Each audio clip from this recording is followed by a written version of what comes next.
So, welcome to the Thriving in Higher Education podcast. My name is Dr. Yvette Myrick, or please just say Yvette. And my name is Dr. Estelle Young, but please just call me Estelle. So, hopefully, you had a chance to see our wonderful podcast episode that we did about dealing with difficult people.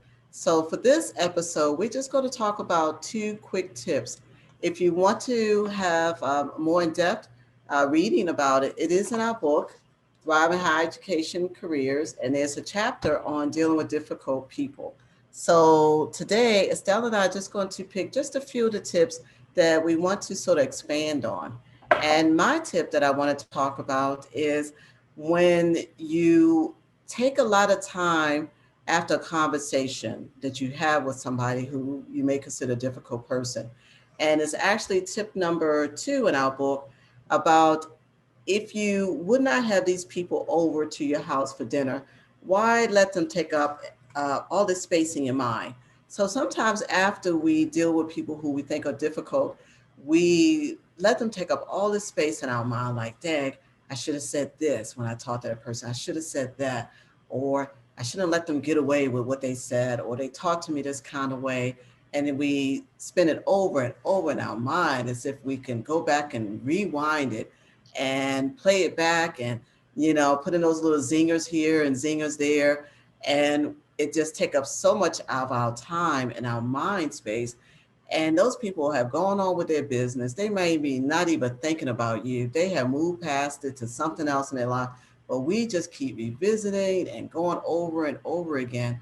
And then you have to think about, well, these people will never come to my house. I wouldn't want to invite them to my house for dinner. And yet they're taking up so much of my time and energy thinking about that episode or whatever it was, or email, or I should have did this and I should have said that. So that's the tip, is like, why are they taking up so much time in our mind? You're not going to hang out with these people. You're not going well, we can't hang out that much now together with COVID-19, but you're not going to, even if it wasn't COVID-19 before that time, you're not going to have these people over your home for dinner.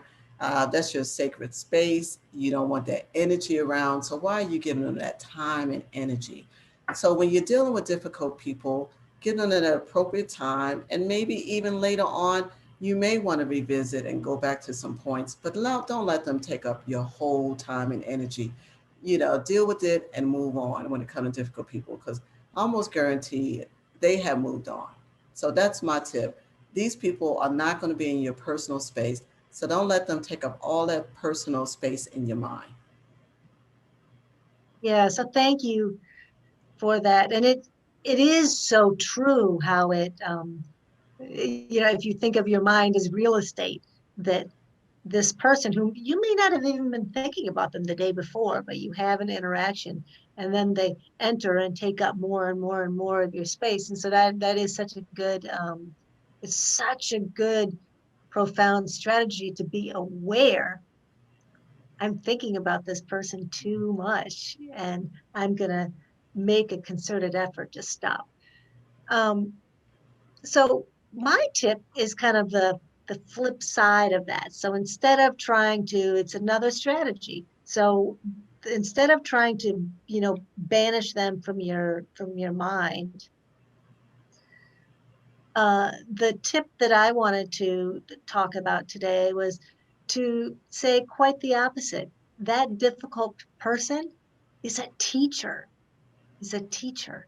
So maybe what they're teaching you is, that you need to communicate more assertively. So you need to learn how to do that. Maybe that person is teaching you about your own trigger points, about those things that really set you off. Um, Maybe that person is trying to uh, teach you, um, actually things that you see are admired from the outside, but maybe there's um, you haven't realized your skills, your power in this area. But what it makes you do in the flip side of the thinking about, becoming aware of these people taking up too much space in your head, the flip side is they are a difficult person. What is it that they're teaching me? What lesson are they teaching me? And how can I absorb that? So that um, is such a, you know, I've always been focused on the other person. They did this, they said this, they're preventing me from doing this. And when you think of them like a teacher, then it just opens up so much space for more pathways for you to move. And so it ends up, um, really reducing the amount of upsetness that you have on an issue. So I think it's a really powerful strategy. And I can attest I have used it, and when I use it, it is very effective. So Yvette, what do you have any other thoughts about these strategies to deal with difficult people? Sure. And I think that, I think they're connected to each other.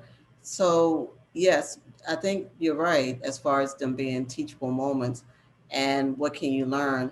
I think is also, okay, I learned from this and this person in this situation, how to deal with it, and it's a teachable moment, but I'm not going to let it take over my whole life. I'm going to absorb it, I'm going to learn from it, and I'm going to move on. There are other things I need to focus on, but yes, I've learned from this how to deal with that person or someone else in a similar situation.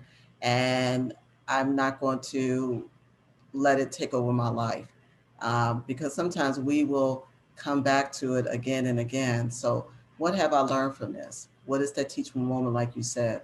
I think it's really important as well. So, yeah, great tips. And I could see how they're both connected to each other. So, yeah, so hopefully you all will have a chance to go to the book, and there's a lot of other tips and information, or look at the podcast that we did on dealing with difficult people. And the spotlight. And I think it's just great information because you're going to have that in higher education or any field you go into, just in life in general. Unless you just not communicate with anybody, you're going to sometimes come across difficult people. So we hope that these tips help you. So thank you. Thank you for listening today, And I believe in you. and I believe in you too.